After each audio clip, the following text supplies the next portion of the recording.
All right, let's go ahead and get started. We'll go ahead and call the City of Centerton Planning Commission to order this evening for December 15th, 2020 with a roll call. Ben Lewis, Present. John Sessoms, Present. Jerry Harris, Here. Amber Beal, Here. Craig Langford, I'm here. Devin Murphy, Here. Joey Engel, Here. Tony Davis, Here. and Jeff Seifarth. Jeff's here as well. Thank you, Todd. Just as a quick note, I would like to welcome Tony Davis back as our newest commissioner. Tony's actually been on the Planning Commission before with us, so I was glad this time we were able to go out and get some experience. And so appreciate you, Tony, applying. And so we look forward to your input on the meeting. So welcome back to the Planning Commission. Thank you. I'm glad to be here. And just a quick happy birthday to the mayor. I saw him jump on there. So happy birthday. And then we'll go ahead and move forward here with the first thing on the agenda this evening is, second thing on the agenda is approval of the minutes from our meeting of 12/1. This is Jerry. I make a motion to approve the minutes of 12/1. This is John. I'll second. All right, we have a motion and a second. Is anyone opposed? All right, good deal. As we're moving forward and we don't have any old business, as we get ready to go into new business, there are a couple of public hearings this evening. And so a couple things in regards to the open forum, if you will, the public commentary. There's two opportunities or two ways that you can actually join and raise a question. First thing, if you're virtual, then there's a raise the hand option that's in the screen that you can raise your hand and we'll recognize you and allow you to speak. If you happen to call in and you want to ask a question, the opportunity there to do *9 or *9, and then you can be recognized as well. If you are called on, what we do ask is that you state your name, your address, and then we do ask just from a courtesy for each participant that you try to limit your questions in the 3 to 4 minute range. And so with that, we're going to go ahead and jump into some of our new business here. And so first thing under the new business this evening is a public hearing, and this is for rezone 20-22 for KHM 2S2 Homes LLC. This is at 1425 North Main, and they're asking for A1 to RTH multi-family 12. And so with that, I would entertain a motion to open the public hearing. This is John. I motion to open a public hearing for 1425 North Main, KHM S2S Homes. This is Joey. I'll second. Got a motion and a second. Anyone opposed? All right, let's go ahead and get started. And I have I think I saw, is it Morali on there and or Jeff, the applicant? Would you guys just give us a brief overview of what you guys are requesting? This is Jeff Bates. We would like to amend our rezoning request and change it to a lesser zoning of just R3 instead of the townhomes. But he's wanting to rezone this area and possibly do duplexes or something similar to that. Okay.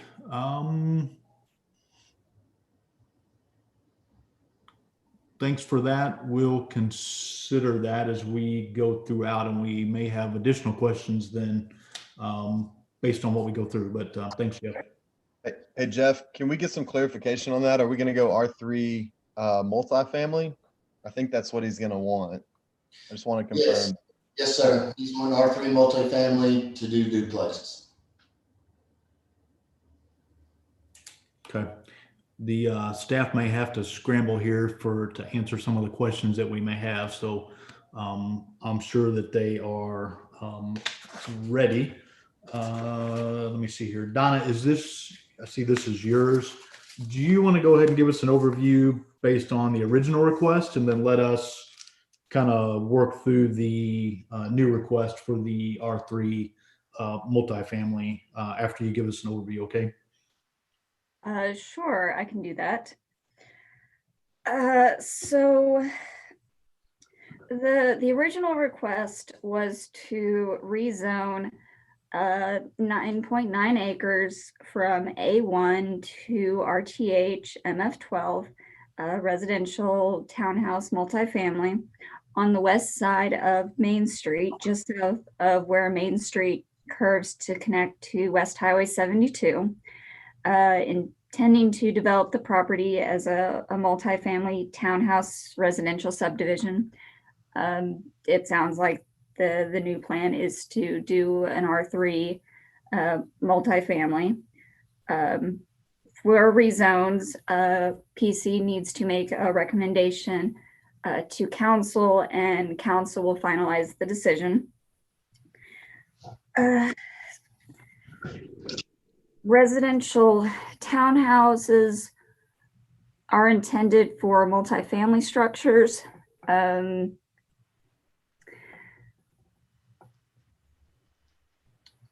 This area, I'm not going to spend a whole lot of time on that since that's not what's being requested. But residential townhouse multifamilies do have more restrictive requirements than R3, so we can make some more restrictions such as building requirements, brick coverage, parking regulations than we can with R3.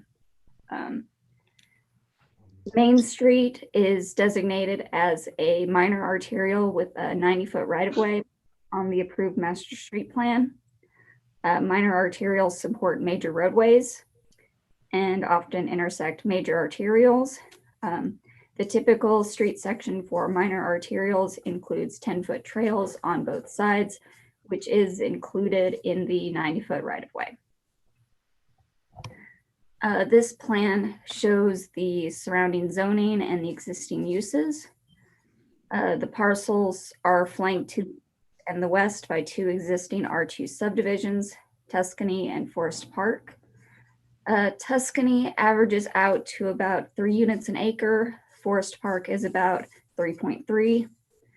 The parcels to the north and the south are zoned agriculture, and there's a commercial C3 about 330 feet to the south. That is where Casa Castillo daycare is. The current use of the parcel is a residential home and a pole shed. So it's largely pastoral in nature.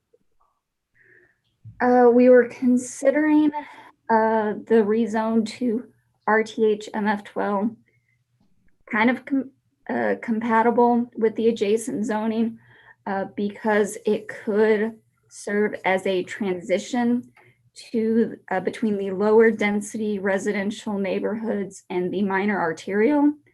However, we did want to note that allowing RTH MF12 would allow the parcels to be developed at their full density.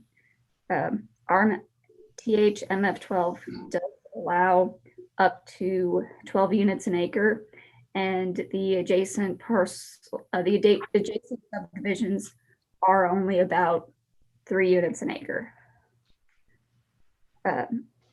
Next slide, please.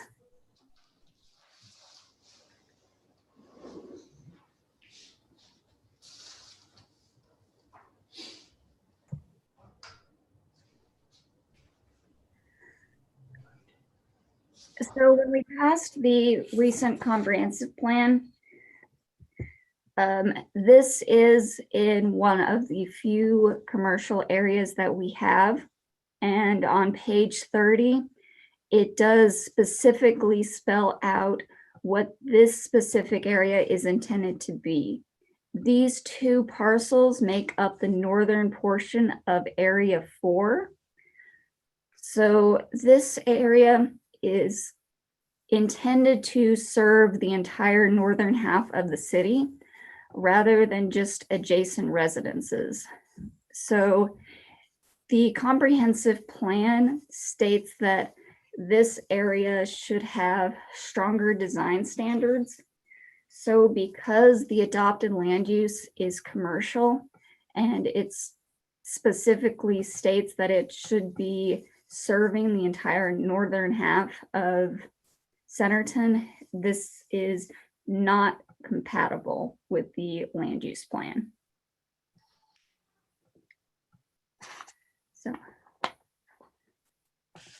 So Donna, my question was going to be, and that's the reason I mentioned you guys may have to scramble. So I've got the 3.3 and the 3 and the 12.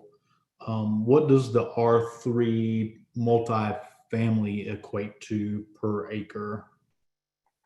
And just to clarify real quick, if the intent is to do duplexes, I think the zoning request would be R3 duplexes, not multifamily.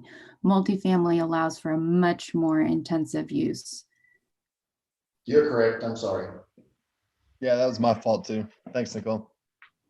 And if you look at the R3 duplex, most of them run about up to typically 8 acres an acre. I mean, 8 units an acre. 8 an acre? Okay.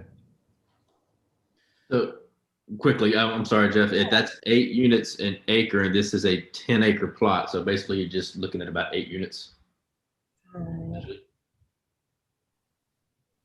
Yeah, hold on just a second. Yeah.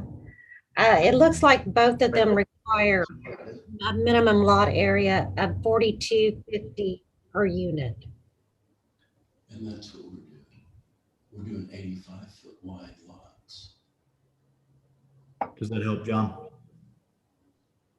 Yes, sir, thank you. I was just trying to do some math. Yeah. The other, No, it's. This is Jeff Bates, just to kind of clarify what actually fits. We did it and we were able to get 30, it's almost 10 acres. It's 9.9 acres. We could get 30 lots. So that's 3 units per acre. Pretty much matching what's next door. That's 30 lots, but that's 30 duplexes, yes. So it'd be 2 units per lot. 60. So 60. Yeah. Right. Yep. I forgot how to add. Yeah. Thanks, Joey. 60 total available 30 living. buildings, 60 units.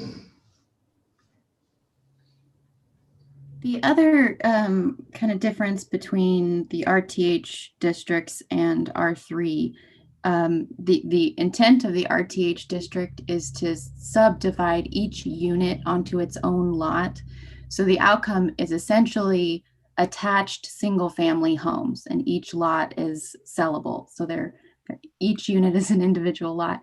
This is 2 units on 1 lot, which typically entails rental units. So it is a different type of use, just for context. Okay. I'm going to go ahead and open it up to the public before we start asking any questions. So with that, we are in a public hearing. So if there's anyone from the public that wishes to speak, again, there are 2 ways that you can notify us. One is to raise the hand at the bottom. And then the other would be if you called in to do a star 9 or *9, and then we can recognize you to be called upon. And again, we ask that you state your name and your address, and then either any comments or any questions that you might have for the commission. So with that, I'll go ahead and open it up. And I'm not sure who's going to let me know who wishes to speak, whether that's Nicole or maybe Diane, but if y'all could let me know, then we can move forward. Sure, we have a Gregory Harris. Mr. Harris, I will allow you to speak, and you can unmute yourself when you're ready. Can you hear me okay? Yeah, Greg, go ahead. So my name is Greg Harris. I am the interim president of the Tuscany POA. I'm sure you guys are sick of me attending these meetings, but believe me, we're all getting kind of tired of having to attend them. it seems that every time a sign pops up, it's another developer looking to put multifamily high density housing somewhere in this town, and particularly in what is predominantly a lower density neighborhood. And it seems that right now Centerton is going through a big growth, which is great. However, the growth has led to a land rush, and this is a land rush by developers who do not live here and who do not have to deal with the ramifications and the aftermath of what shoving this high density housing into our neighborhoods will do.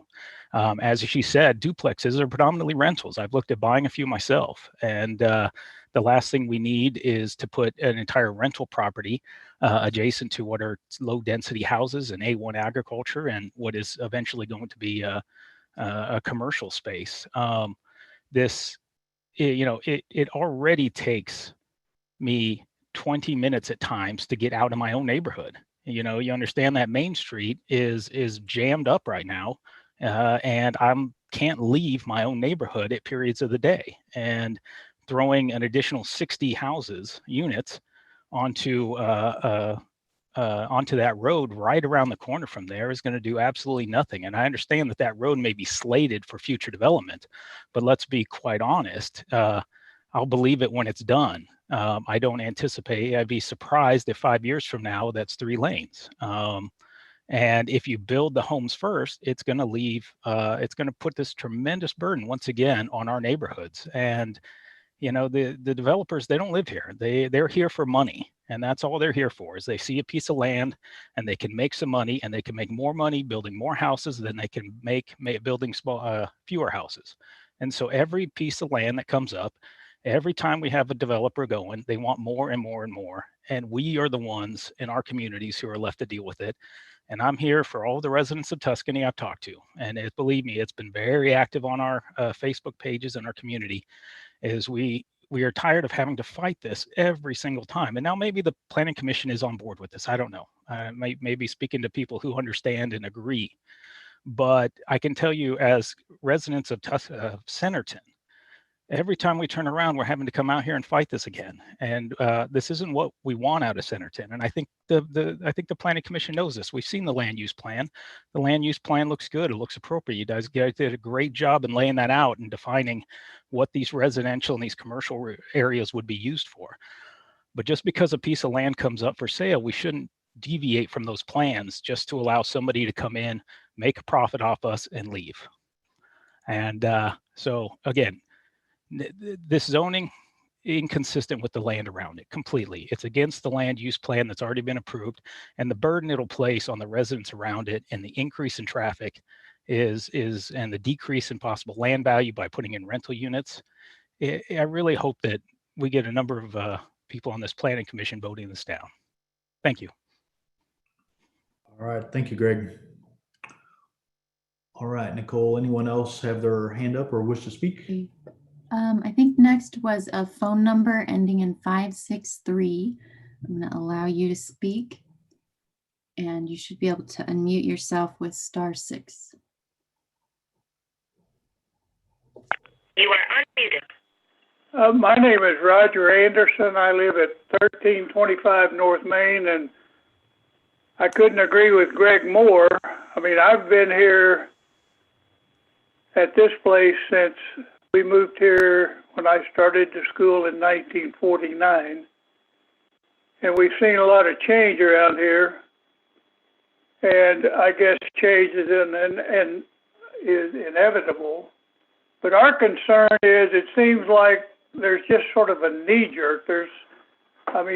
You're talking single-family homes around us, and yet now somebody comes in and wants to build multifamily, and then tonight the multifamily went from 12 per acre to 3 per acre, so I'm not even sure what they plan.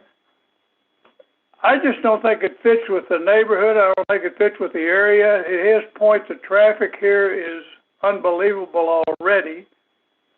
So this is a very nice area, nice homes. Like I said, I've been here most of my life.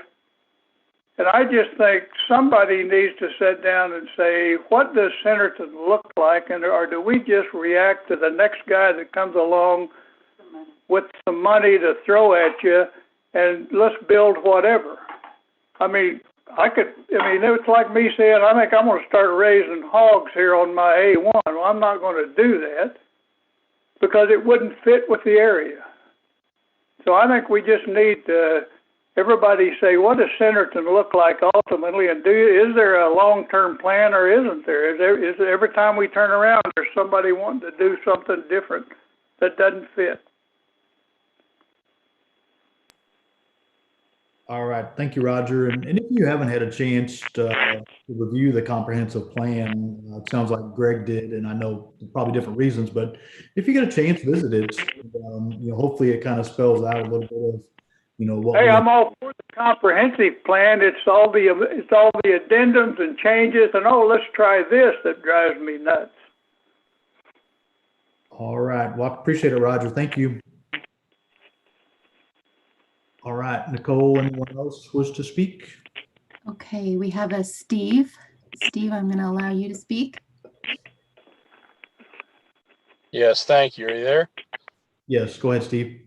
Yeah, my name is Stephen Hawkins. I live in Tuscany at 1340 Salata Street. And I just want to echo some of the concerns and things that Greg has stated, that this does deviate from the original comp plan. This does not fit the R2 zoning. It's not compatible with surrounding area use as rental and, on top of the traffic concerns. But the bigger concern is that it doesn't match the original plan. It deviates from the comp plan. And so I just think that we really need to take this under advisement and keep this at A1 and what it was originally zoned for. I won't be redundant by going through everything that Greg said and echoing it, but I would verbatim echo everything that Greg Harris also said and mentioned. All right, thank you, Steve. Anyone else, Nicole? Okay, we have a Kelly, Kelly Westfall. I'm going to allow you to speak and you can unmute yourself. Hi, my name is Tammy Westfall. I'm here with my husband, Kelly Westfall. We live at 1320 Chatty Drive. And this would be in our backyard, basically, right beyond our fence. And we bought this house to be our forever home. And I have to say, I'm very disappointed that if you let them build the duplexes behind our house. We intended to be here forever. We love this community. And I agree with everything that the three gentlemen ahead of us said. We just really would rather not have that in our backyard. Thank you. All right, thank you. Nicole, anyone else? Okay, next we have Mike Gross. Hey, Mike, go ahead. Okay, thank you. Hopefully everybody can hear me. I would just echo what everyone else has mentioned about incompatibility with the zoning and the plan that was already in place. Going from 12 units or more in an area where there's 3 and 2 and so forth is incompatible. My other concern is already mentioned. I'd just like maybe to touch on a little bit more is the traffic concern. That curve of Main Street as it goes around to the north east is very dangerous. And our neighborhood has experienced, I believe it's 4 crashes in the last 18 months. And those crashes have, gone through the stone wall. And so, putting higher density traffic right at the precipice of that curve, I don't know if we do traffic studies or anything in Centerton. I'm sure you all consider that in the planning, but that's a lot of traffic. And we already are unable to get out of the current single exit of our neighborhood, in the busy times of the day, for at least an hour between 8 and 9, or, in combination between 8 and 10 at times, and also in the afternoon. And so I would just ask that consideration be made by the Planning Commission in looking at that incompatibility of number of units per acre, and also the impact of the traffic on either side of that curve. Thank you. Mike, can I get your address for the record? Oh, yes, thank you. I live at 1301 Tuscany Drive. Thank you. You beat me to it, so thank you. Nicole, anyone else? Okay, we have Carmen. Carmen, I'm going to allow you to speak and you can unmute yourself. Hi, this is Carmen Navarro. I live in 1341 Monterey Drive. Just as Kelly mentioned, this is our retirement home. We have different options, different places to move, and we just pretty much like this area as it is. And we understand that there are changes. However, there should be changes that fit the neighborhood, not only ours, but everybody else. I'm planning on retiring, and I have opportunities to go out, and the traffic is, it was really good at the beginning when we moved here about 9 months ago when COVID just was starting. However, I can see the difference, and this is not with full force of our economy once COVID hopefully is out of the way. So it's something that we need to consider in terms of how it's going to affect the traffic, the schools. We're talking about, an increase on those areas as well. And it's, when you look at the surrounding areas in terms of single homes, and then you're talking about a multifamily, and if there's potential for rental, obviously that doesn't bode well in terms of your maintaining your value, your home value. So I ask that you take those things into consideration when you are making your decision. And as exciting as it may sound to have more development in the area, it has to be a development that is well thought and planned and taken into consideration how it can affect the community that is going to be left after all these builders go out, and we are the ones who are going to be left with consequences of if we don't plan accordingly. Thank you. Thank you, Carmen. Nicole, anyone else? Okay, we have Steve Salato. Hey, Steve, Steve. I am allowing you to speak. Go ahead and unmute yourself when you're ready. Yeah, are you guys there still? Yep. Okay, sorry. This is Steve Hawkins again over at 1340 Salata.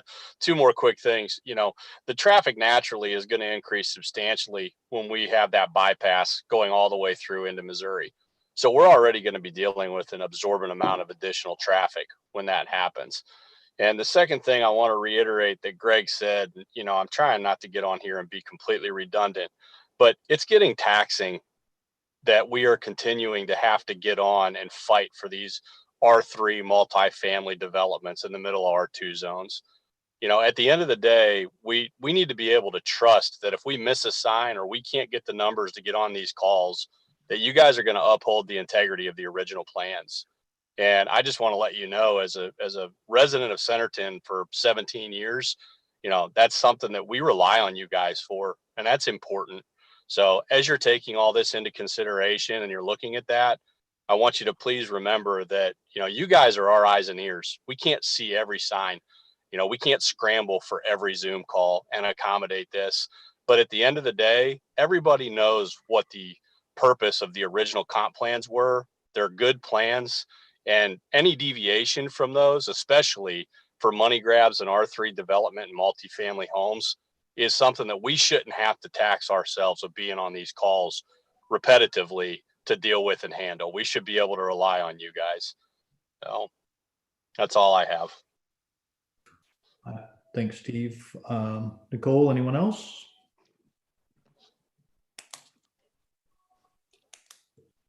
At the moment, I am not seeing any new hands. We'll go ahead and do a second call then for the public hearing for the rezone 2020 with 2022, sorry, that's at 1425 North Main. This is Jeff Bates. Can I add a couple things in a minute? Give me 1 second, Jeff, okay? You bet. Thank you. There is a new hand, Jeff, phone number ending in 002. Okay.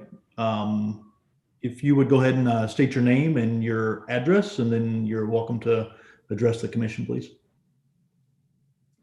Yeah, you got it. Hello, my name is Erin Portner. I am at 1351 Monterey Drive. My husband and I, we recently relocated from Charlotte, North Carolina, and we have experienced what you guys are going through. Sorry, I'm very pregnant right now. And we saw property values tank. It took us 2 hours round trip to get to work. And we moved to this area from Charlotte for the purpose of being around less people, being able to raise our family in a better situation. And sorry, very short breath. And honestly, I'm really kind of disappointed with how we've been here about 7 months, and this is the second or third time that we have had to attend a meeting to discuss this. And we have seen how that really affected Charlotte negatively, and property values tanked. Took 2 hours round trip to get to, or 2 hours one way to get to work. And it's just very, very infuriating that we uprooted our entire lives to move to this area, and you guys are pulling the same stuff that we just escaped. So I just really would like that to end. Thank you. All right. Thanks, Aaron. Nicole, we'll go ahead and do a third and final call for anyone that wishes to speak in regards to the rezone for 1425 North Main. There is a Holly Keeter with her hand raised. Hey, Holly, would you like to go ahead and address the commission?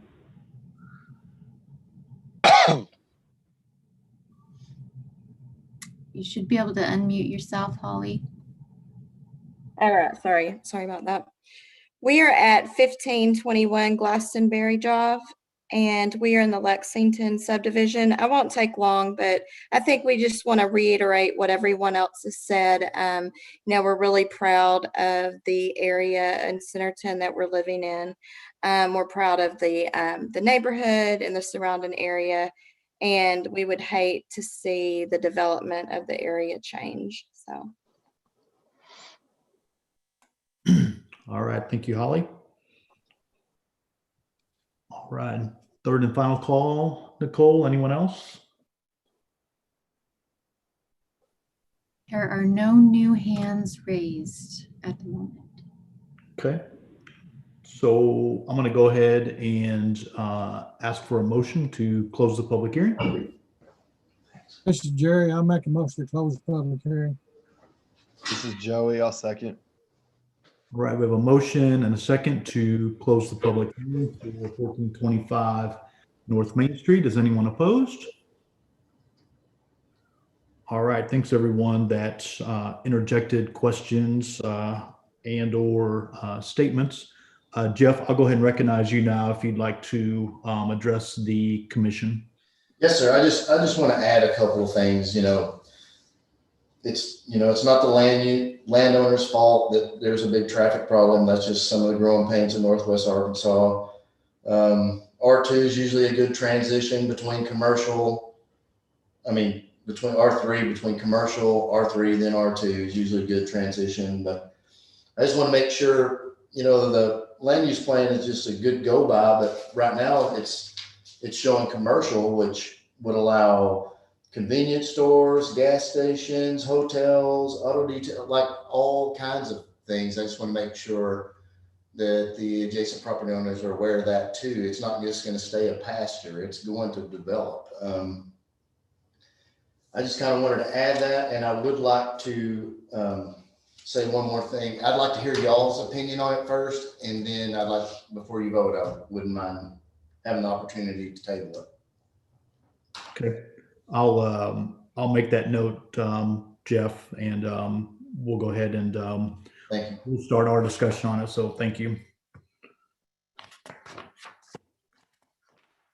So I will go ahead and open it up to any of the commissioners that wish to ask any questions, whether for clarification and or any statements in regards to the rezone for the 1425 North Main.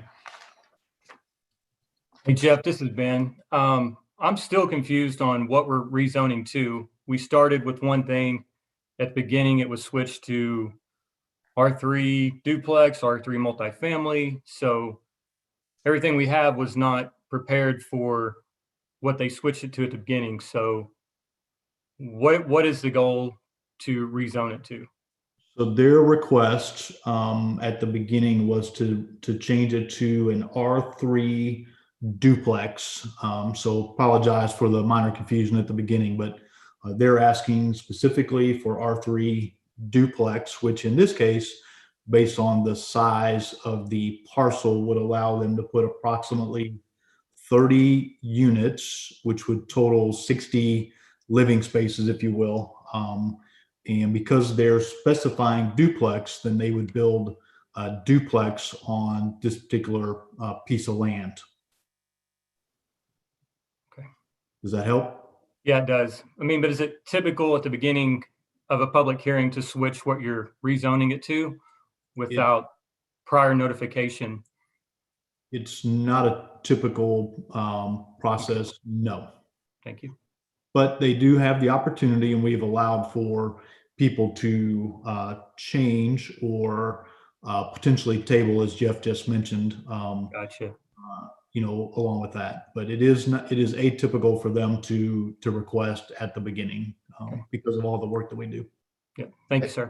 Hey, Ben, to clarify, they can ask for a less intense use they can change their request from that, but they can't ask for a more intense use.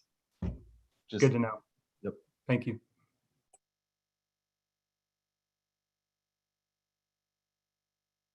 Sorry, any other statements or questions from any of the other commissioners? This is Jerry. I think this issue is going to come up more often than not. Here we've adopted a comprehensive plan, and that plan includes North Main to be commercial for hotels, houses, stores, whatever. And we're going to have to put a foot down somewhere sometime and say, if we're going to follow a comprehensive plan, we need to follow it. So my comment is that to me, this is not compatible with our comprehensive plan. Okay, thank you, Jerry. And I do agree that it's going to continue to come up, and I really hope that and I'm sure they are the folks from the public that spoke. So I don't want anybody to feel frustrated by having to come to these meetings, because it allows you the opportunity to interact not only with us but also the developers, and so hopefully you'll find it beneficial and see what we do to also help as we think about, the future of the city. So any other questions or comments from any of the commissioners before we go through the pieces that we need to consider from the A1 to the R3 duplex? Hey, Jeff, this is Joey. I'd like to state that I agree with Jerry on this one. It is a less intense use in this area, but in my opinion, the only thing that would be compatible here is more low to medium density residential. And that's what I would feel comfortable coming off of the commercial land use plan. I just don't feel like duplexes fit in this location with the surrounding zoning. Okay, thank you, Joey. Jeff, this is John. I would echo that as well. If we're going to downgrade, I should say downgrade, but coming off of commercial to R3 is a big jump.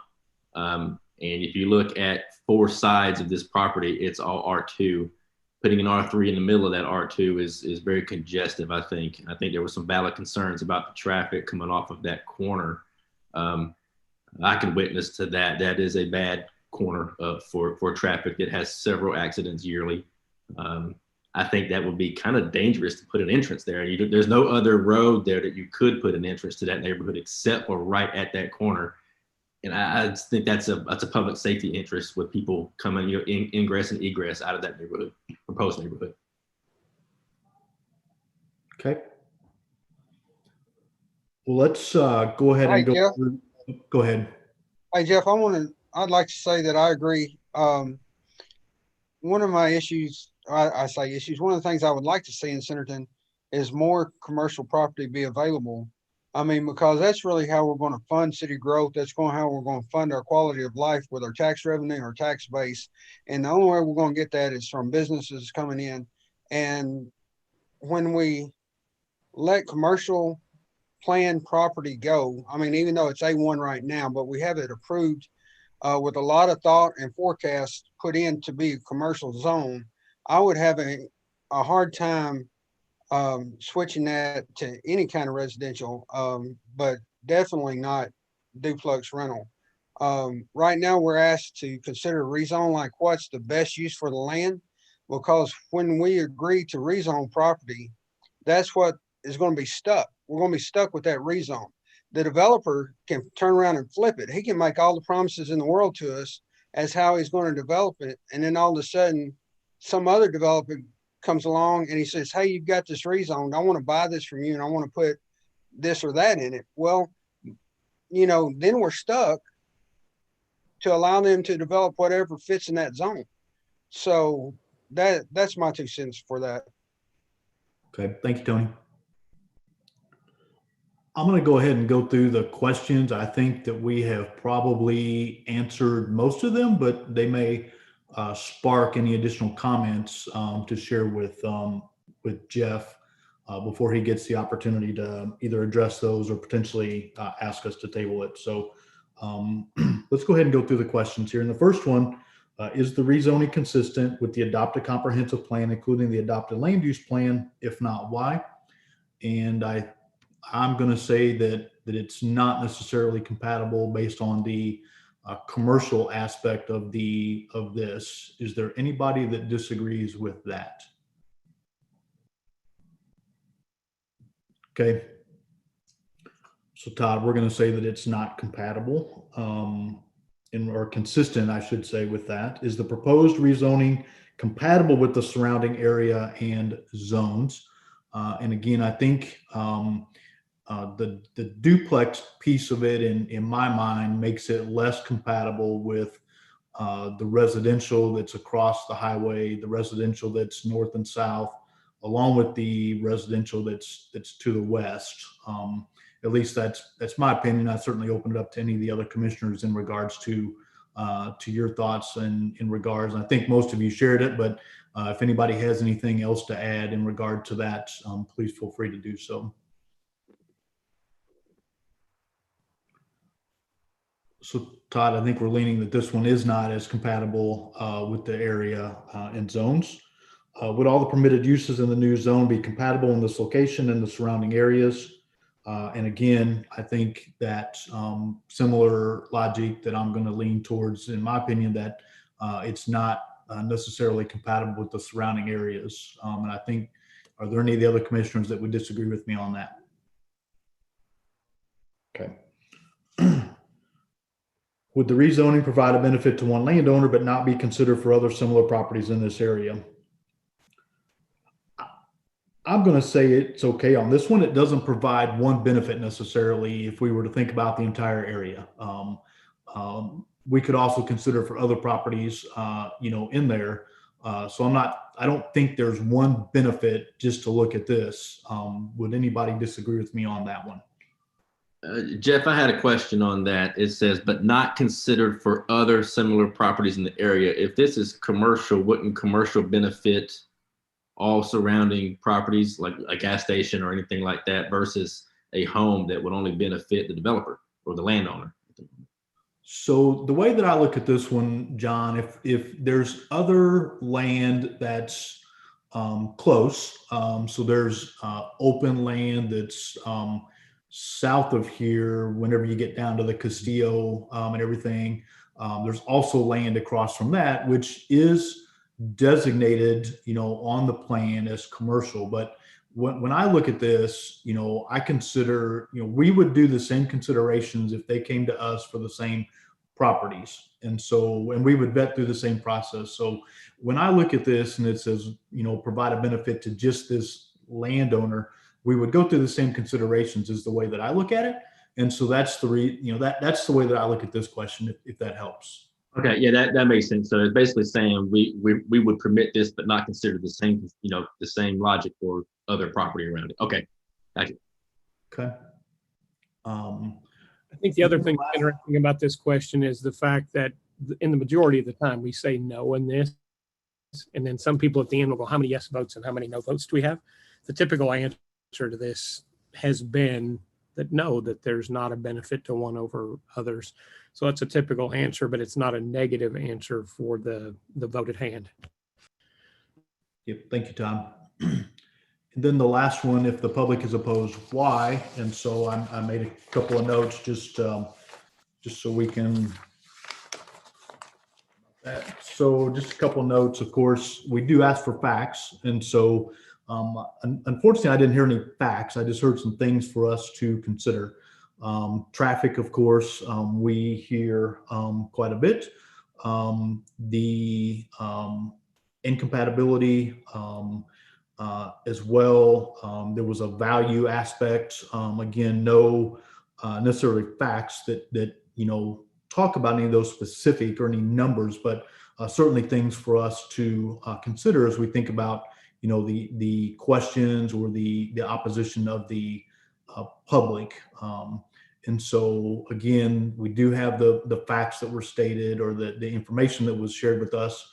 But not necessarily any facts about the amount of traffic or any examples of some decrease in the property values, but certainly some key things that were shared from the folks that would be impacted by this. Does anybody have any other thoughts around that one? Okay.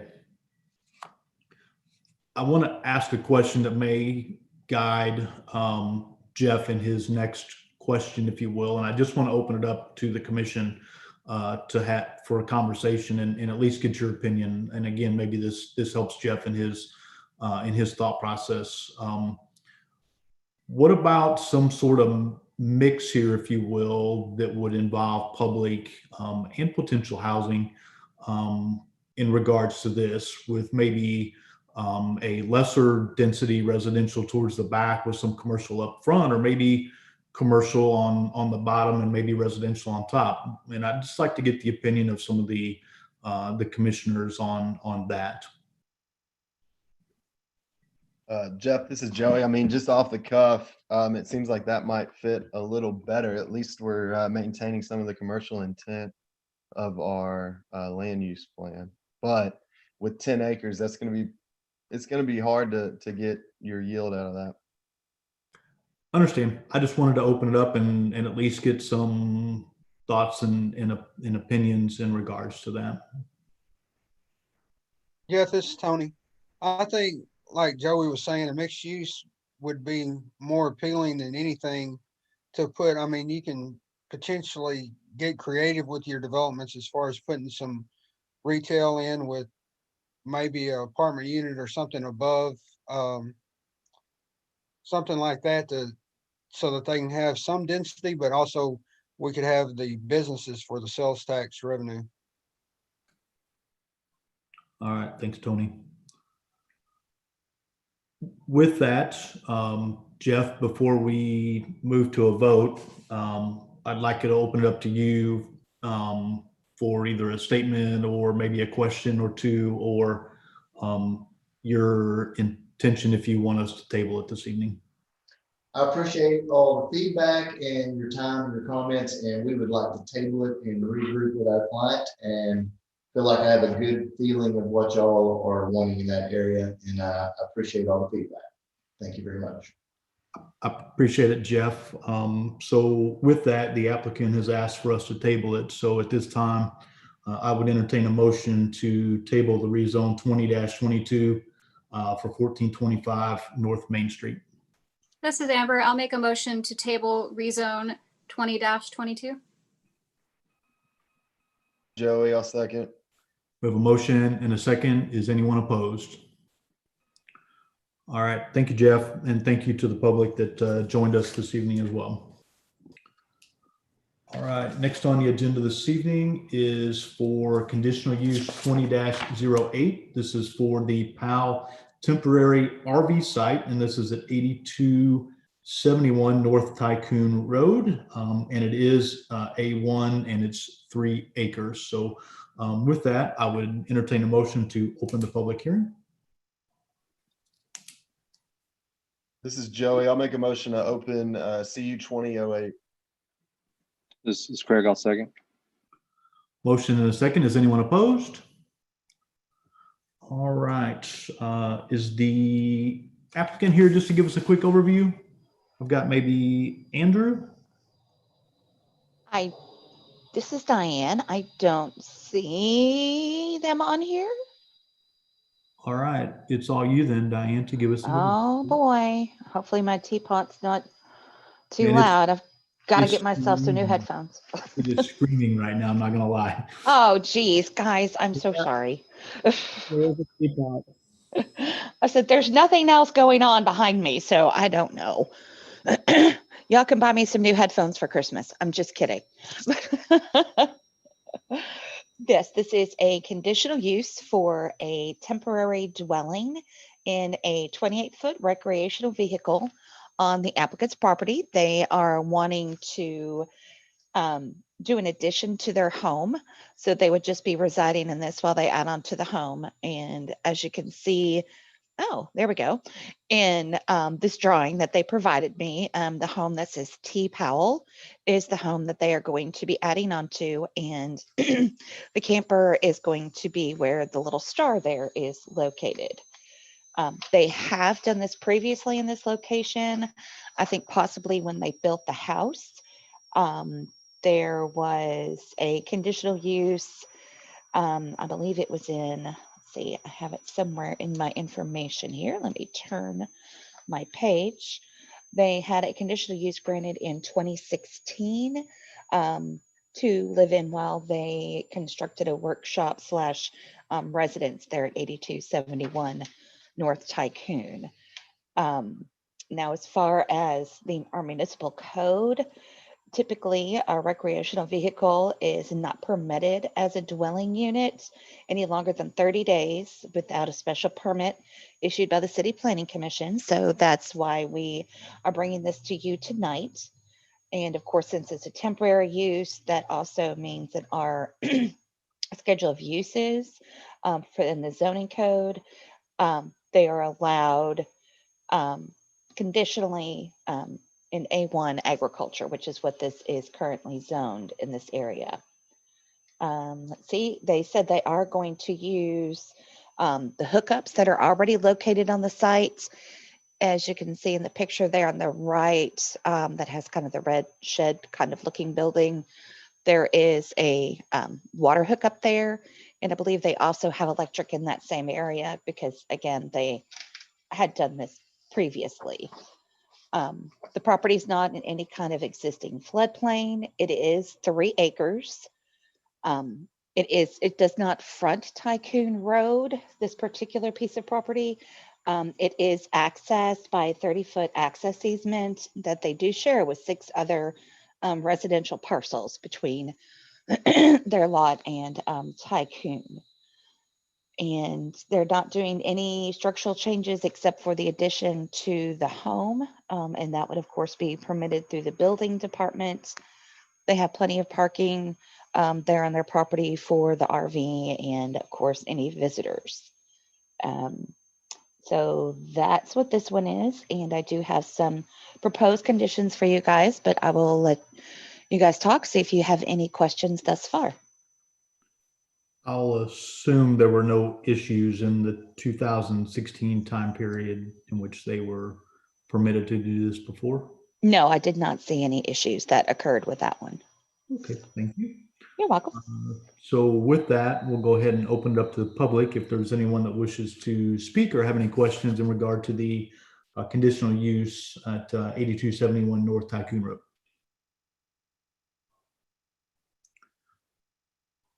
Nicole, is there anyone that wishes to speak? There are no hands raised. Second call for anyone that wishes to speak in regards to the conditional use on North Tycoon Road. Still no hands raised. And we'll do a third and final call for the conditional use at 8271 North Tycoon. No hands raised. And so with that, I would entertain a motion to close the public hearing. This is Craig. I'll make a motion to close the public hearing for conditional use 20 dash, I lost it. Tony, This a one. second. Yep. 08. That's what I was looking for. Appreciate it, Craig. I'm sure Todd will give you credit for that. Yeah. So we have a motion I and a will. second. Anyone Who was opposed? the second? It was Tony, I think. Yeah. Okay, thank you. Sorry, Tony, I forgot to remind everybody to state your name whenever you make a motion or a second. So thank you. You'll get a pass for the first one. Any questions or thoughts from any of the commissioners before we go through Diane's recommended conditions?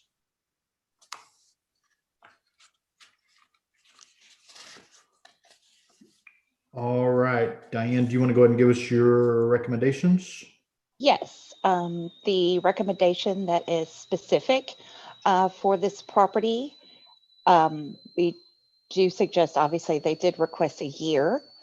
And the condition would be that it shall be permitted for them to park and occupy that recreational vehicle at the 8271 North Tycoon Road for a period not to exceed the 1 year. So that would be no longer than 12/15 of 2021.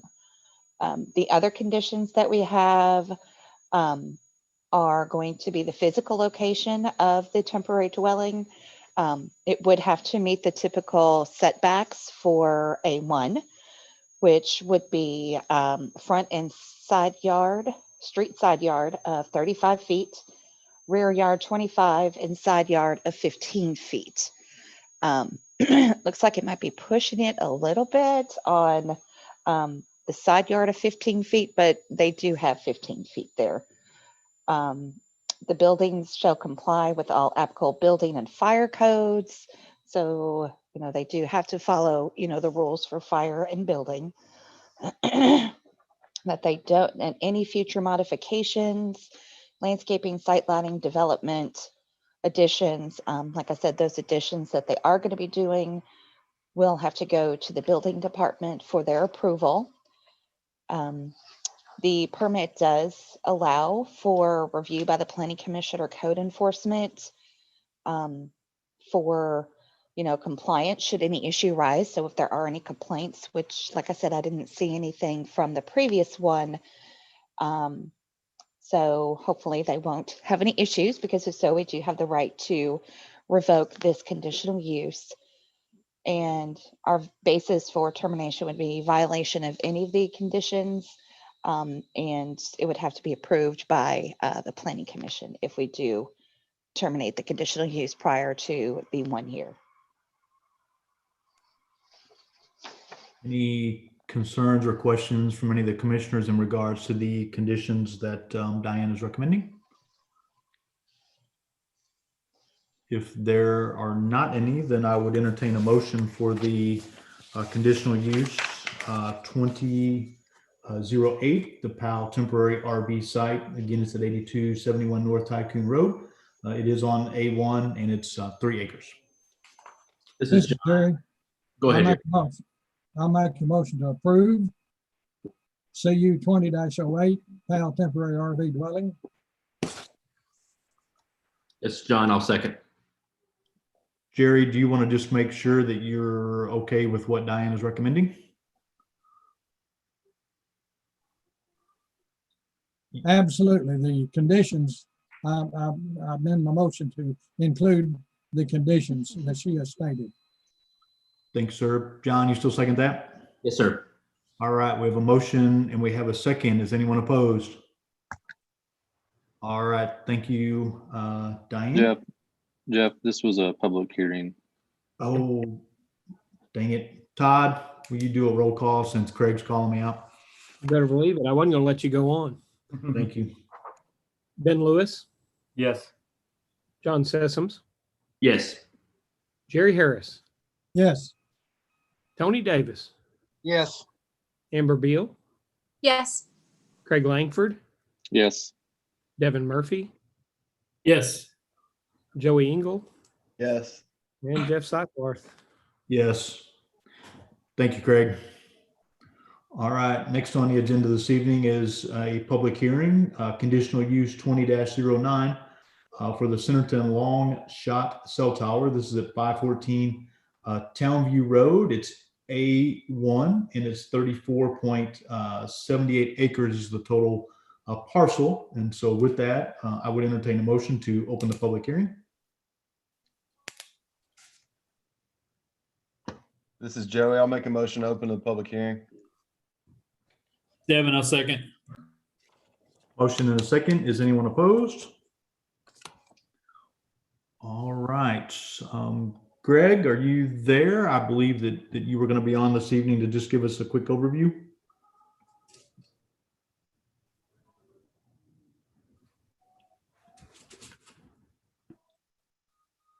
Yes, Greg is here. Hey, how's it going? Sorry about that. A little delay in the raising hand, lower hand. I think I hit it 2 minutes or something. This is Greg Staggs. I'm the AT&T representative for this property, this proposed tower site location. I live at 420 Kendall Ridge Drive in West Monroe, Louisiana. And today we're proposing at 514 Townview Road in Centerton, Arkansas, a communications facility to provide AT&T coverage to the community in the northeast section of Centerton, Arkansas. We're asking for a conditional use permit on a small section of this 35-acre parcel of the Robert and Janice Schaffner owned property based on the city ordinance requirements. The parcel of land where we are locating in is the highest and best use for this parcel. It will provide much needed telecommunications service to this community. With the rapid growth and influx of families moving into this area, all the communities here will need the wireless coverage, and that's what we're hoping to provide. Quality of the improved wireless media and emergency services coverage to this thriving area is critical. The purpose of this site is to provide FirstNet for first responders and emergency personnel. All emergency personnel, including the Centerton Fire Department, Police Department, Benton County Sheriff's Department, and all first responders. You know, over 90% of all 911 calls, excuse me, are made via mobile phone. The state of Arkansas, and likely most of its counties and responders, will utilize this critical AT&T infrastructure. Without a tower to support the wireless network, your phones and those of emergency personnel will be useless in a disaster, such as power outages, storms, and traffic accidents. Medical staff at all the facilities, the local businesses, as well as residents will benefit from this much needed coverage. We provide the wireless broadband with 5G technology to the citizens, business commuters, and ever-growing population here. AT&T is currently requesting to construct a 160-foot wireless communications facility. This new transceiver location is critical to successfully cover this very busy area of the city and provide the necessary capacity to this area of AT&T's network. It is important for a tenant to be able to choose its own landowner, or tower owner in this case, dictating to a carrier that they must select a certain tower, etc. The larger fees charged by some of the tower owners have caused AT&T coverage build out to be put on hold in many areas due to no budget left to build out much needed coverage for rapid growth like this part of Centerton will go without that much needed coverage. There are always health questions, and some people are concerned about potential health effects, especially on the developing brains and bodies of children, things like that. There's been multiple studies, third-party studies, governmental studies that note that heavy long-term use of cell phones do not provide any cancer or long-term health effects. Scientists continue to study the effects of long-term exposure to low levels of RF. On the screen, you guys can see that the blue around that little section sectored dot. The one on the right is after the coverage is turned on for 5G network coverage to this part of Centerton, Arkansas. On the left, the green shows how it is right now. Now you may have some coverage because it bleeds in from those other blue areas and purple areas. But due to the rapid growth there where we're putting this community facility here, due to all the people that are moving into this area, the additional users are going to make that coverage shrink and have lots of calls that say no calls, no coverage available, no radio available, no ability to make a call at this time. And that's what we're trying to do today. In locations such as Centerton, Arkansas, and Benton County, new sites are required to meet growing customer demands. Wireless transmission directly affects the digital bandwidth delivered to the receiver. AT&T is able to supply those customers with the higher data speeds and greater service they demand. I'm available for any questions. All right, thank you, Greg. Donna, do you want to go ahead and give us a staff overview? Or just a moment.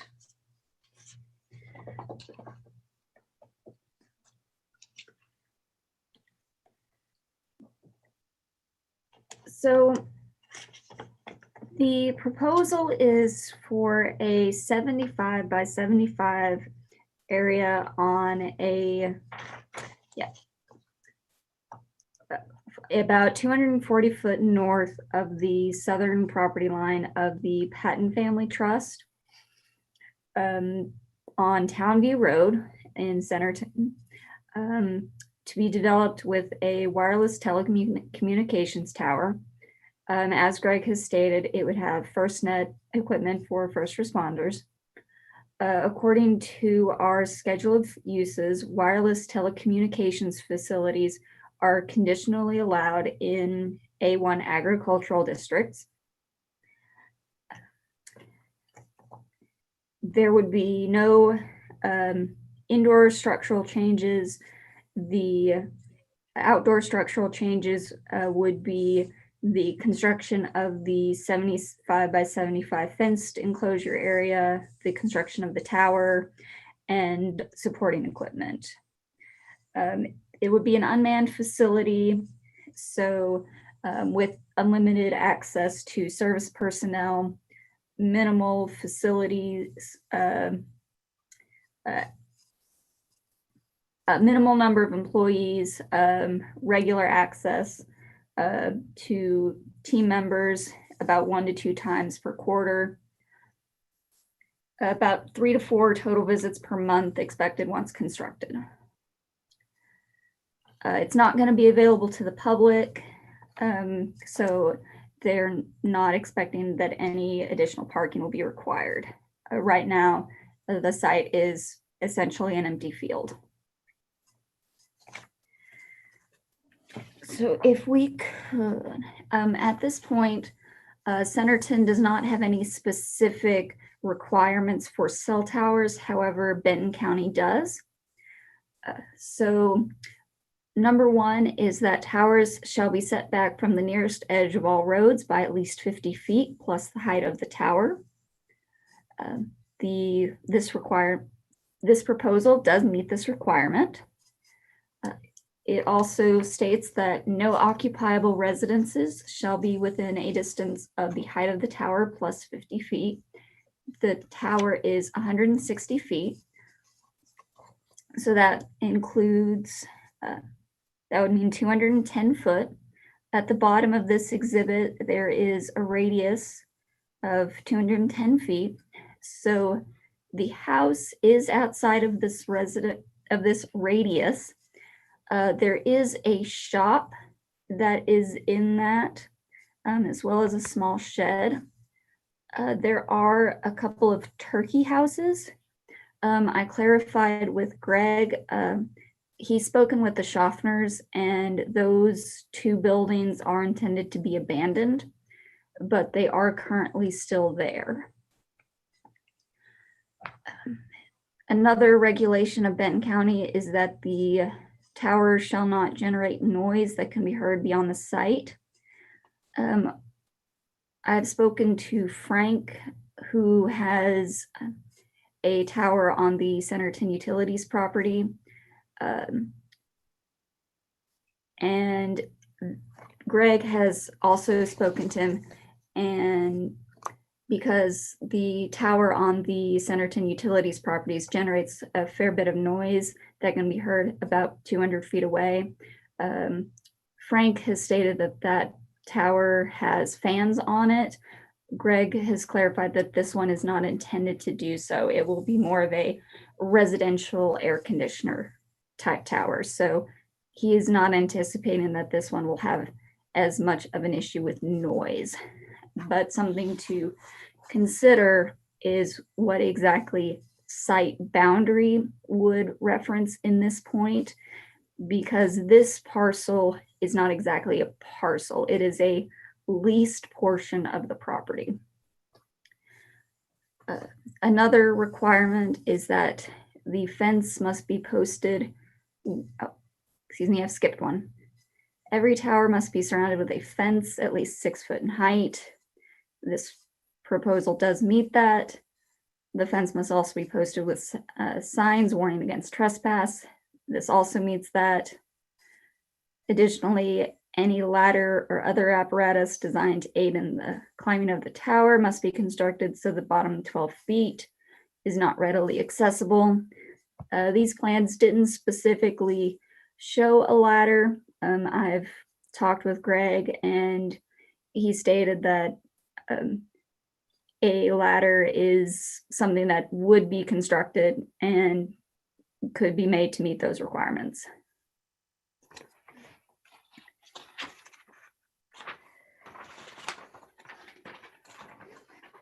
Real quick, Donna or Greg, can you clarify what type of fencing is being proposed and whether it will be opaque? The fencing that's listed in the plans is a more of a barbed wire on the top with it's a metal fencing. But it does, I believe, list out a screen type, or it's something that there could be a screen added to it. Greg, can you still speak? Oh yeah, I'm still, my hand's still up, I guess. Can you guys hear me? Yeah, you're good, Greg. Okay, all right. So yeah, there's this chain link style fence is designed for longevity. It's designed also in its current location. It's screened from any visibility from the public by the large barn basically that's there in between it and the Townview Road turn curve that's there. And also I have seen in 25 years in the industry that a lot of these wood privacy style fencing or opaque fencing that are installed, they tend to rot and become in disrepair and have other issues. And this particular style of fencing for this application with the the 3-strand of barbed wire on top with 6 foot of commercial grade expanded chain link is designed for, I've seen them last 20 to 30 years with no problem. And, that's just what is kind of the industry standard in applications such as this. If something additional would be needed, of course, we could definitely, change the final drawings to include something of that nature. Thanks, Greg.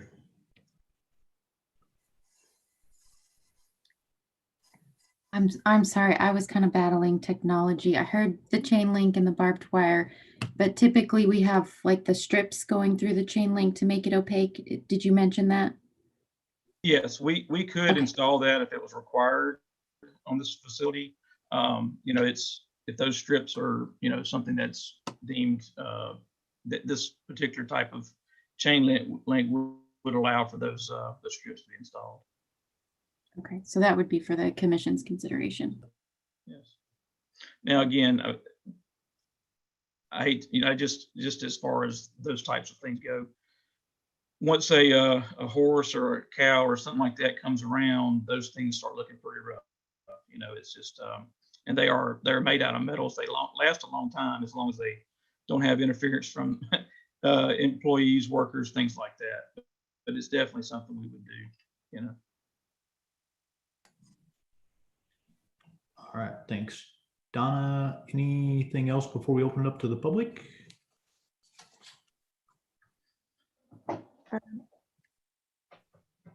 The only other point is if we could flip to the page that shows the location in proximity to the other cell tower.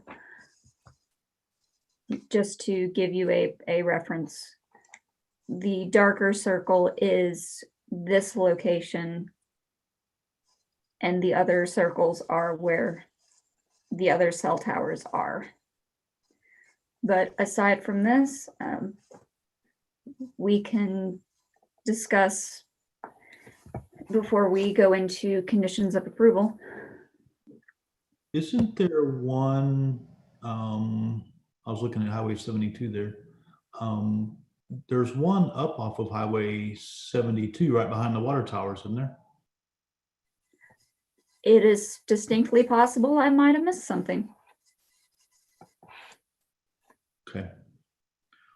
All right, well, let's go ahead and, One on Walters Road. yes.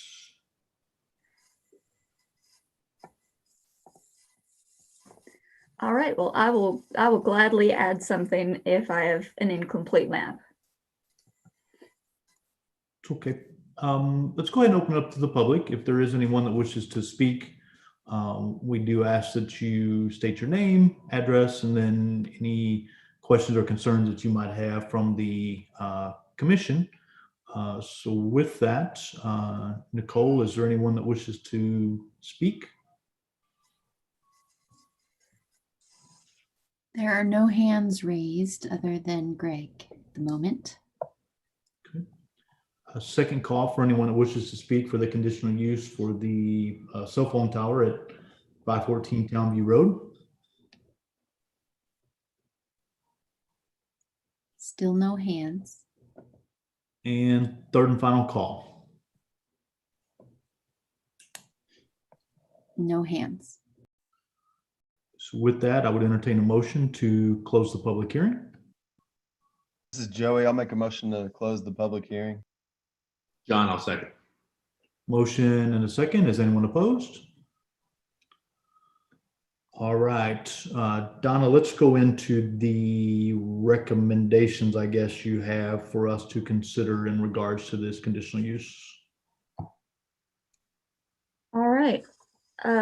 For terms of approval, we are recommending an indefinite time period. The lease is set up in 5-year increments, but it is for a total of 90 years unless the Schaffners decide not to renew. So an indefinite time period is what we are recommending. A large-scale plan application will be needed before construction can begin. So we are recommending a condition for a large-scale plan development review, including a site lighting plan, a landscape plan, and other site requirements as part of that. And as part of the large-scale development application, we're also recommending that a public hearing be had as part of that as well. Screening was also something that was mentioned, so that is also a condition, be it landscaping, an opaque security fence, or another approved method such as the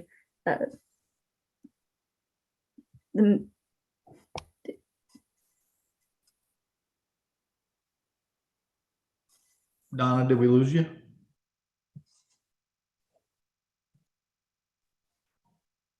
Can you hear me? We can now, yes. All right, screening, the opaque security fencing, or the method through the chain link that we discussed before.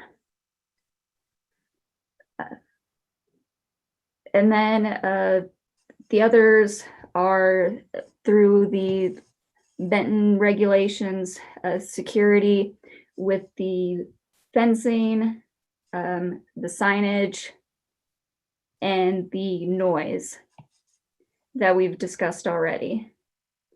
In addition, we were recommending a fire inspection, as well as some typical recommendations of approval, meeting fire code, meeting city code. Any signage would have to meet sign it code, get any necessary sign permits. Conditional use would be subject to periodic review. Any future modifications would be subject to separate review. Outside storage would not be permitted unless it's screened from public view, and violation of any listed conditions could be basis for terminating the conditional use and this approval granted by the Planning Commission. Nicole, we lost your screen again somehow. I apologize. I think my internet is a little bit slower than City Hall's. Can you see it again? I mean, I'm enjoying the view of the lights and the sunset. This is my camping trip. Your Just camping kidding. I did not take that picture. Okay, thank you. Are you able to see it?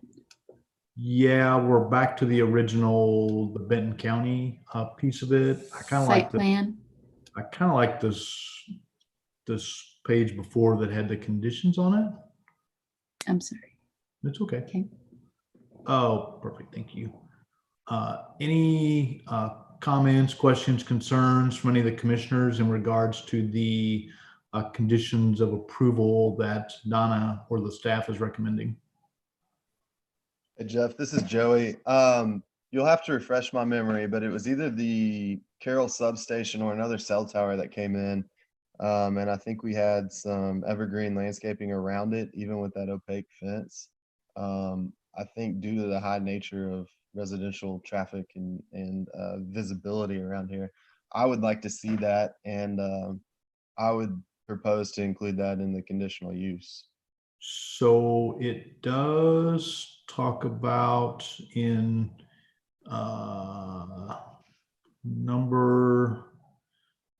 it does talk about landscaping, but not specific here for number 4.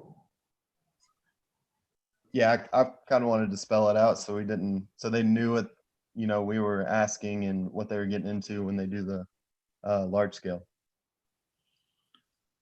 And Greg, do you have any issues with that? You have a 75 by 75 pad. It looks like that might be able to be included. Yeah, we would be able to accommodate something along those lines.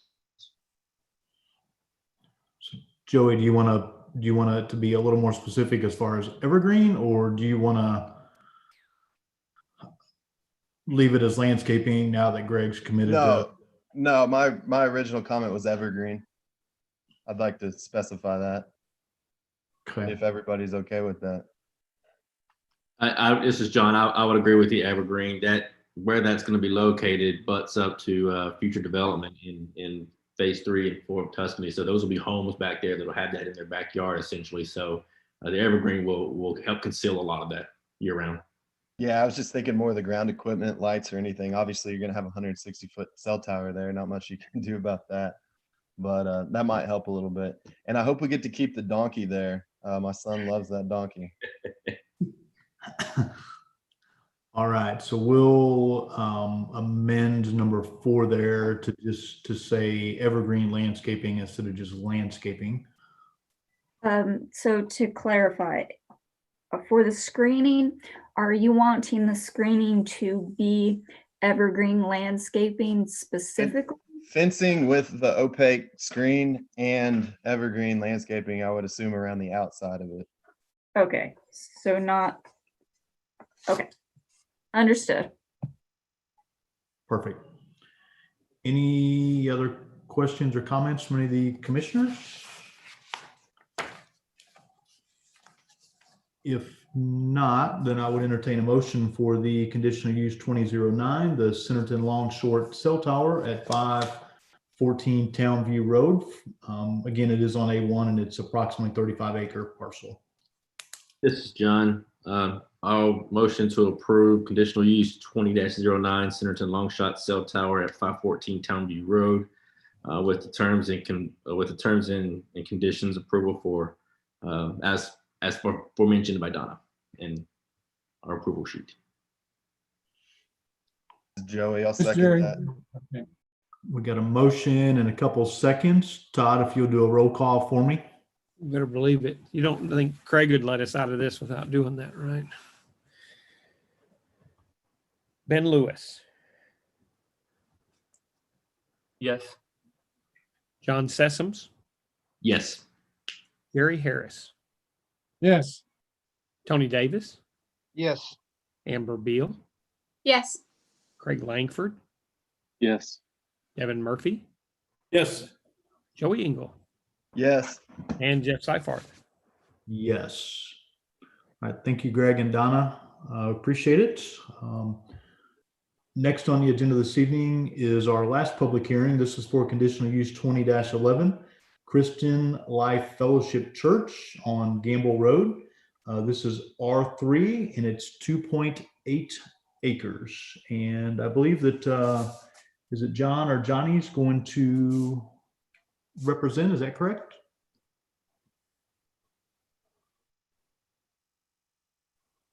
Oh, before we do that, I need to entertain a motion to open the public hearing.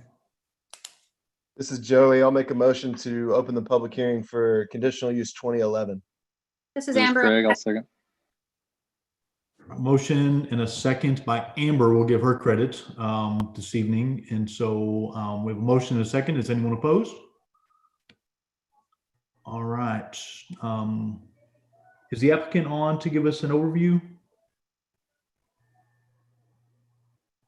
I am here. Can you hear me now? Yeah. Johnny, go ahead and just give us a quick overview of what you guys are requesting this evening. Certainly. We're asking the Planning Commission tonight to consider the building of a 6,500 square foot facility on that roughly 2.8 acres, as you called out before, for a worship center. We presently meet in town, not too far from the city hall there, I guess I should say, in a shopping center. And this would be our forever home probably. And we're just looking to build a campus there to have a regular worship service in, as well as weekly activities and summer activities and after school programs for kids, that sort of thing. So it's pretty cut and dry, pretty simple what we're asking to do. We owned that piece of land in its entirety, as you'll see on the original screen that was up, and we sold that other section of land to the developer who's either under construction or nearly under construction, building the homes there around it. So it'll be surrounded by new homes as well, which is every pastor's dream for a church, is to be in the middle of a bedroom community.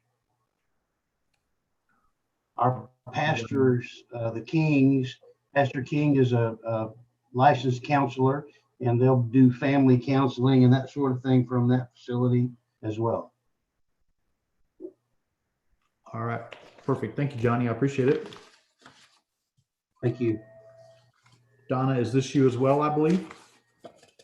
Yeah, you're hearing from me a lot tonight. All right, so this is a conditional use for religious facilities for this lot, which is 2.8 acres.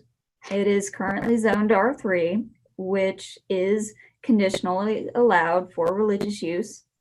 There was a track split, which you saw earlier this year, where about 7 acres was split off for the Valley Oaks subdivision, which is in construction right now. The proposed use is the Christian Life Fellowship, and the planned indoor-outdoor structural changes are the construction of the church building and related improvements. The hours of operation would be Sunday and Wednesday services. The number of employees has been stated that there's not really going to be any except for Pastor King. Right now, there's about 60 in the congregation, which they're are anticipating will come right over to the new church. The church building, though, it will be built to hold about 200 people. This plan has been designed to have about 60 parking spots with 3 handicap spaces, but there will be a large-scale development plan required.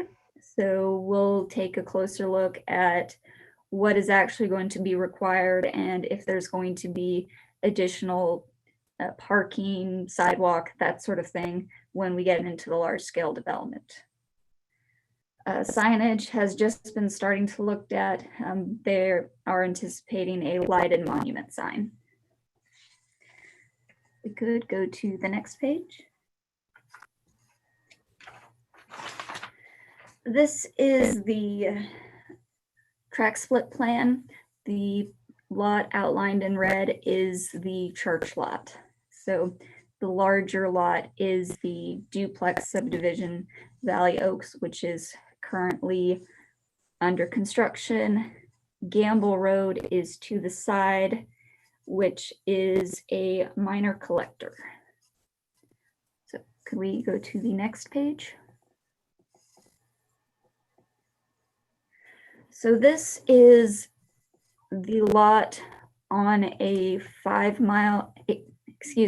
a half-mile radius.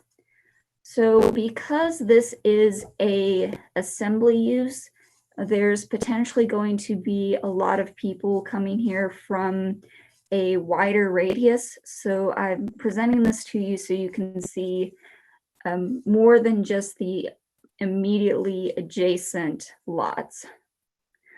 So the lots immediately adjacent are residential, but within a half-mile radius, most of the otherwise, except for North Main and Seba, where there's the limited commercial, most of the other lots nearby are residential.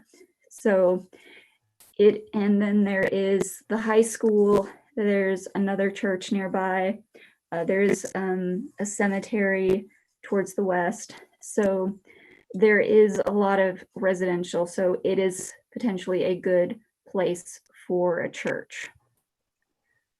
There is also a lot of shared use trails, and it is directly on a trail with Gamble. Gamble Road is a minor collector, which has a 10-foot side path built into the minor collector trail section. So when it comes to walkability, whenever these trails are built out, it has a potential to have some good alternative transportation built in. So people could potentially walk to church. There is good utility access. There's adjacent sewer, water line, electrical through Valley Oaks neighborhood and also to Gamble.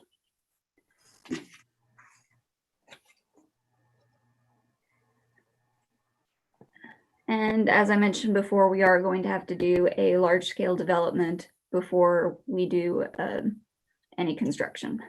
So any questions before we do conditions? Any questions from any of the commissioners?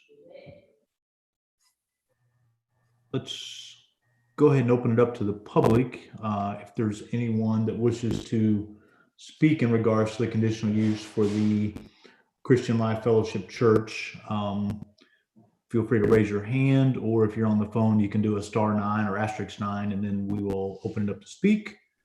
We do just ask that you state your name and your address. So Nicole, is there anyone that wishes to speak? There are no hands currently raised.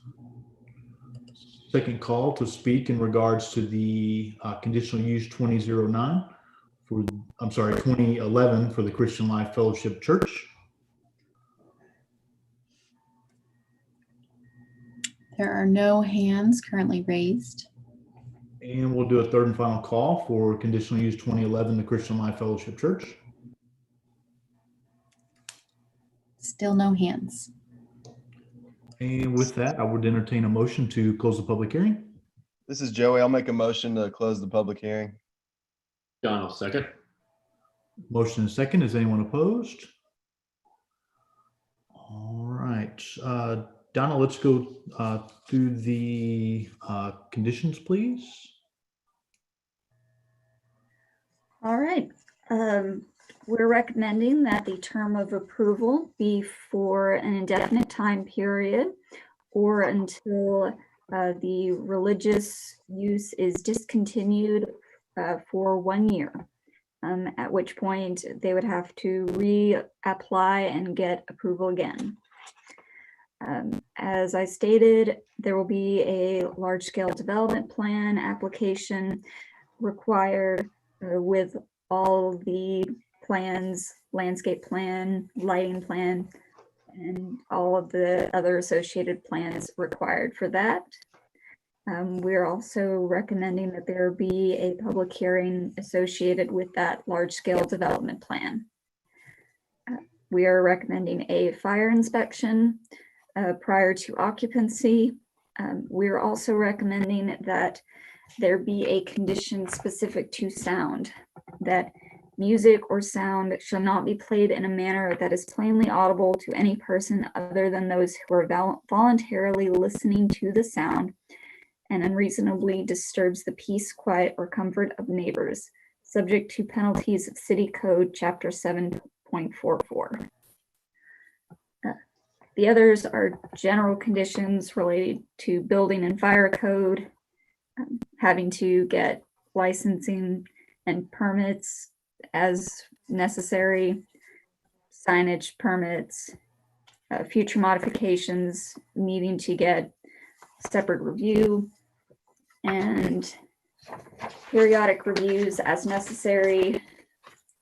Complaints could require this to be brought back before the Planning Commission, and violation of any listed conditions could be a basis for termination. Thank you, Donna. Any questions or comments from any of the commissioners in regards to the conditions that Donna outlined? I don't have any on that, but correct me if I'm wrong. Don't we typically specify like an hours of operation or something? I don't know that we specifically outline. I'm trying to remember if we've ever done that or not in regards to a church operation. I was just curious. I don't see any issues. I was just wondering. Yeah. You guys have the capacity to, if it helps with potential impact. So it kind of depends on the business and the case. To Jeff's point, this is a church, so it's up to you guys.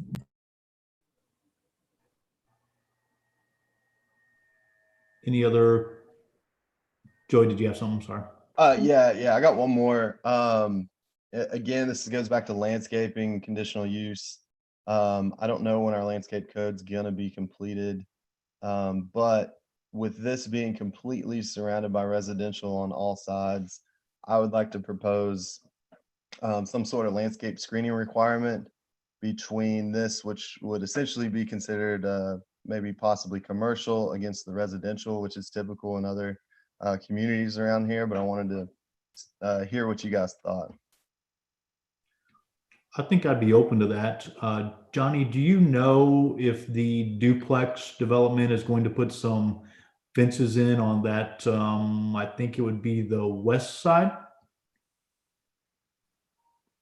there are, on the plans that they've drawn, they have shown some, privacy type fences, the wooden privacy type fences in that area.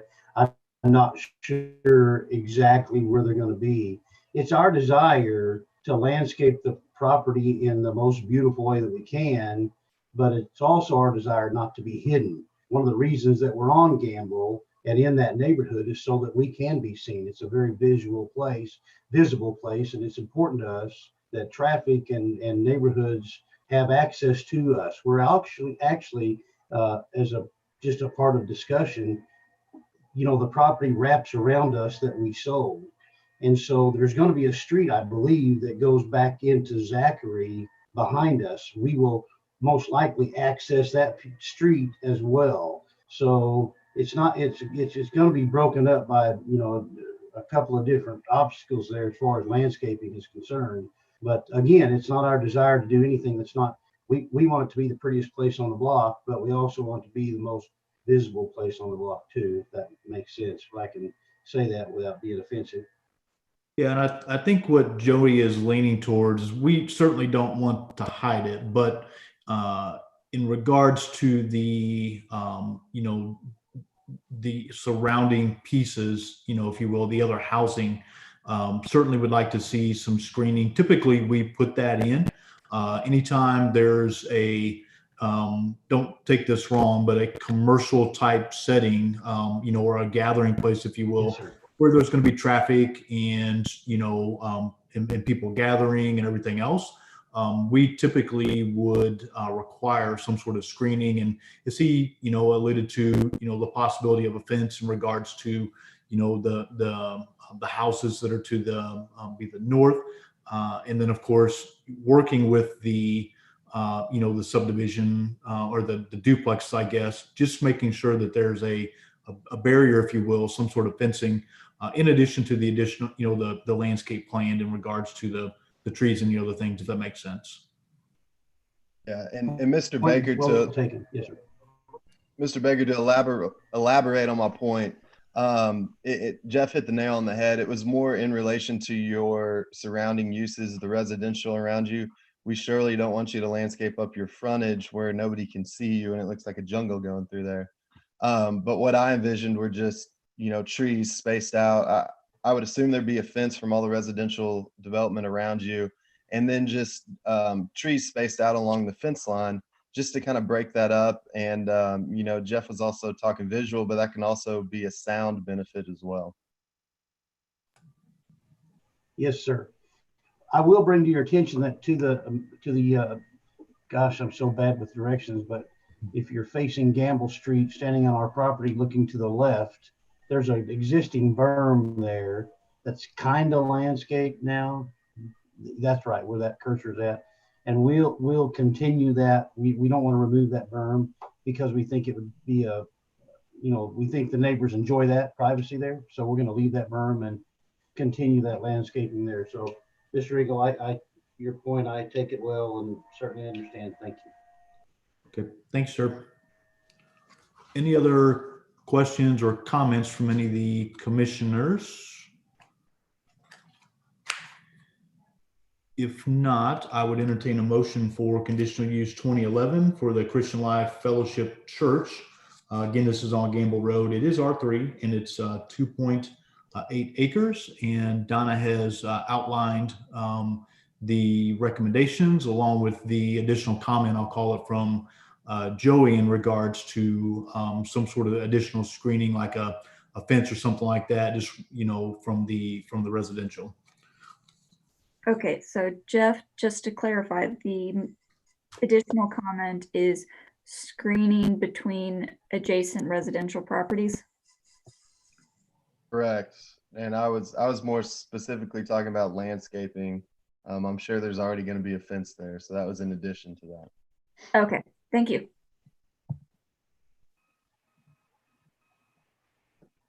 This is Jerry. I'll make a motion to approve CU 20-11 Christian Life. And with the conditions that's all have been aforementioned. This is Joey. I'll second that.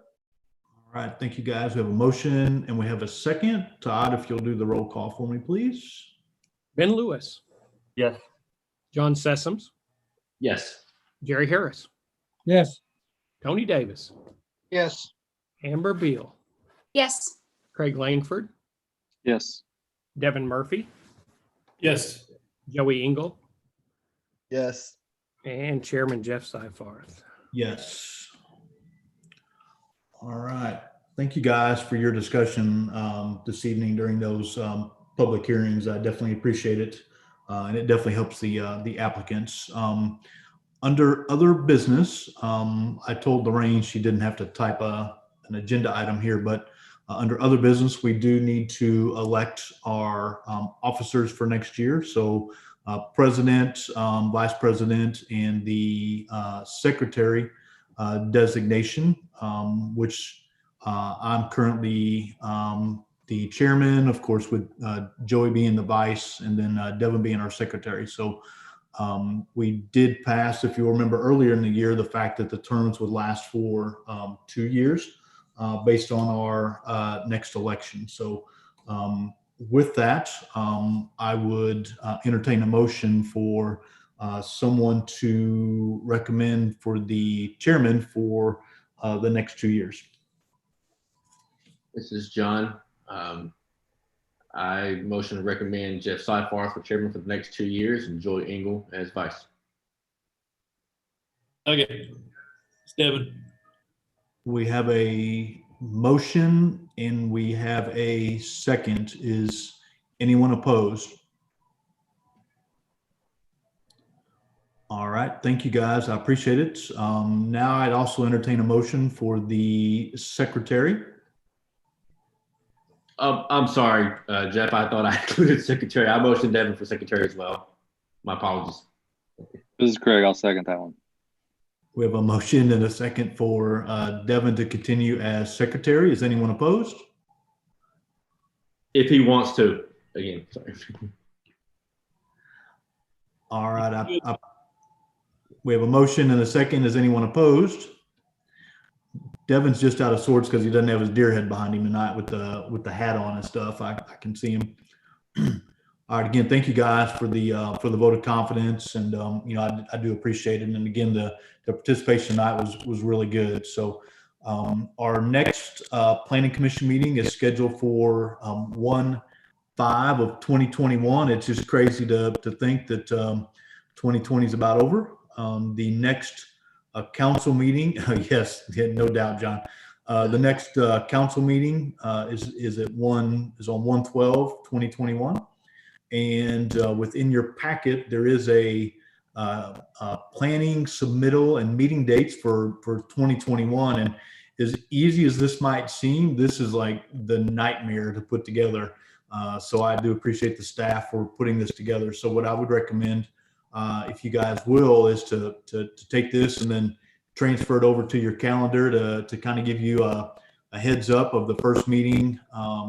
And then the second meeting, staying with our first and third Tuesday of next year. And of course, intermingled a few holidays here and there. So again, I do appreciate the staff for putting this together and making it available to us to add to our calendars.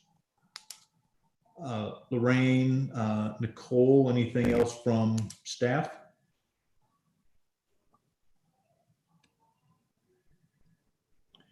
I don't have anything. Lorraine? I'm kind of glad that this is the last meeting for this year. December's gone fast. We'll hit the ground running next year. The January agenda is fairly large. We do have a draft agenda, and we'll be putting projects in there. So if you want to go in there and look, and then as we update them, we will change that information. So if you have any questions on anything, also give us a call. All right. Thank you guys this morning for trying to get everything updated. It was kind of weird. So with that, again, I'd just like to wish everybody a Merry Christmas and a Happy New Year. And we'll see you guys in January. Be safe out there. Hey, Jeff, I got a quick question before we adjourn. Oh, Joe. I'm sorry. I know. Hey, Lori, I guess this is a planning question. I saw that there were, what was it, public hearing requests for large scales on the conditional use. Can you guys tell us what you're thinking about that or with that? Yes, on those that greatly impact the surrounding properties, especially, like a General Assembly, the cell tower, the Planning Commission or I have responsibility to have them either notify the surrounding property owners, and typically we just do it like we did the rezone, any properties from the property line of 300 feet. So a daycare that's, right in a subdivision, those kind of things. If it's just an in-home business, we don't do that, but there are just some that really impact the surrounding. And I really would like to have that as a general policy. Last year we started, doing the signs, making sure that we post the signs, but there are just some that have a big impact. Yeah, I'm all about more public interaction and getting more public knowledge out there.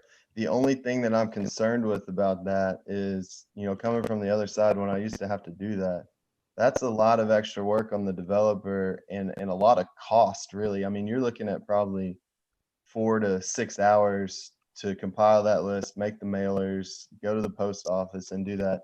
So I just caution against this, the strict notification requirements, and maybe we can come up with an easier way to notify the public for public hearings that aren't necessarily required. But yeah, I would challenge y'all to think of something maybe that would be a little more, that would facilitate that a little easier for the applicants. Okay, one thing that I do not require, and I really prefer that they don't do it, with the USPS, they now have the website where you can put in the tracking number and it tells you where, the letter is, whether they picked it up, it's no mail receptacle, whatever it is. So those green cards really kept people from getting the notices because they would get home, get the card, then they didn't want to have to go, to the post office in Bentonville, or especially, to pick up this letter. Right. Yeah, and I would assume that these non-required public hearings, we wouldn't make them do certified mailers, right? That's correct. I don't make them do it on the others because we get better delivery and responses, notices to the surrounding property owners without the green card. Okay, that Just makes to sense. Yeah, I like it. Just to clarify, because I think you guys are talking about two different things. We do require certified mail. We just don't require the return card. Is that right, Lorraine? That's correct. But you have to have certified mail so that you can track them. But even on the non-required public hearings, like the additional ones that we're doing just for the benefit of the public? Yeah, otherwise how do we know that they've sent them out? Well, and it's not a requirement. So that's kind of where I'm getting at. They don't have, the public hearing isn't required by law or code. And so I'm just trying to figure out a way that we might be able to get the word out. I think the signs help, but those certified mailers, getting that list, putting it together, making all the envelopes, dropping it off at the post office. Not only does that cost a lot of money, but it costs a lot of time that's getting charged back to the developers. And that's just something I want to be cognizant of.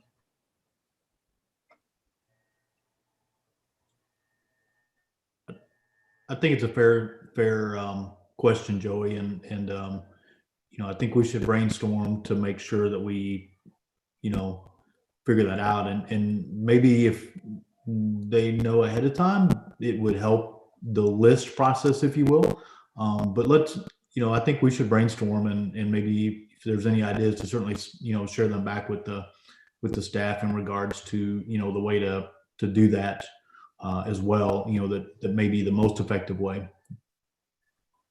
Yep, that's all I'm asking, just for us to think about it. Maybe we can, maybe somebody has some good ideas. We can talk about it at the next one.